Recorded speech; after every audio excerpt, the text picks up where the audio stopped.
மாணவர்களுடன் ஒன்றி இருக்க வேண்டும் என்பதற்காகவே வண்ண ஆடைகளை அணிவதாக திமுக பொருளாளர் மு.க.ஸ்டாலின் தெரிவித்துள்ளார்.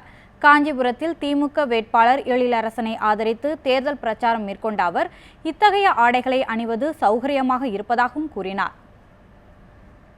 மாணவர்கள் தான் வரக்கூடிய காலம், அவங்க தான் இந்த நாட்டினுடைய சிற்பிகள். இன்னைக்கு வர நானும் அது மாதிரி கலர் சட்டெல்லாம் போட்டு நல்லா இருக்கேன்னு கொஞ்சம் இதை பார்க்குற மாதிரி இருக்கேன். வயசு 63. நான் இந்த ட்ரெஸ்ஸை போட்ட உடனே 36 ஆகுது. மாணவர்கள் ஒன்றி இருக்கணும்னு அப்படி ஒரு ஆசை இருக்கு, வேற ஒண்ணு. இதுக்கு சில பேர் கேள்வி பண்றாங்க, கிண்டல் பண்றாங்க. கலர் சட்டை போட்டுக்கிட்டே ஷூட்டிங்கு போறாரு. எத்தனை பேர் விமர்சனம் பண்ணாங்க.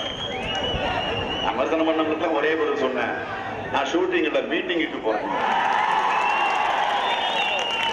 மக்களை சந்திக்கிறேன், மக்களோட மக்களாக இருக்கிறேன். மாணவர்களை போய் சந்திச்சேன். எனக்கு இது வசதியா இருக்கு, எனக்கு கம்ஃபர்டபுளா இருக்கு. உங்களுக்கு வேணா கம்ஃபர்டபுளா தான் போட்டுக்கல பேண்ட் ஷர்ட், யாரும் காட்டாம இருப்பாங்க.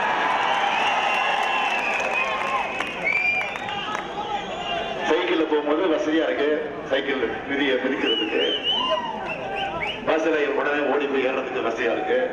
டிராக்டர்ல நடந்து போறதுக்கு, ஜம்ப் பண்றதுக்கு இது போட்டது ஒரு பெரிய ஒரு ஸ்டெப் வந்துருக்கு.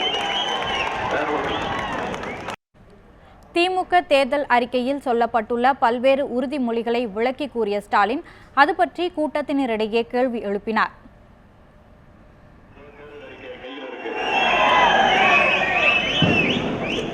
இதுல வெளியிடப்பட்டிருக்கக்கூடிய வாக்குறுதிகள், உறுதிமொழிகள் தான் உங்களுக்கு நினைவிருக்கும் நான் கருதுறேன்.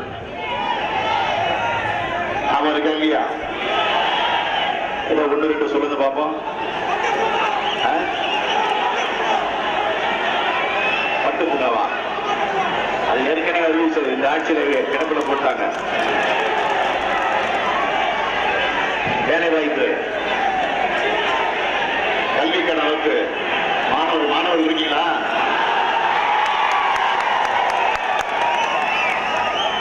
மாணவர் அணியினுடைய மாநிலத்தில் துணை செயலாளராக இருக்கக்கூடிய எழிலரசன் தான் இன்னைக்கு வேட்பாளராக கலைஞர் அறிவிச்சிருக்கிறார். அது உங்களுக்கு தெரியல. ஆக 1 2 அறிவிப்புனா டக்கு டக்குன்னு சொல்லுவீங்க. 501 அறிவிப்புக்கு எத்தனை அறிவிப்பு? 501.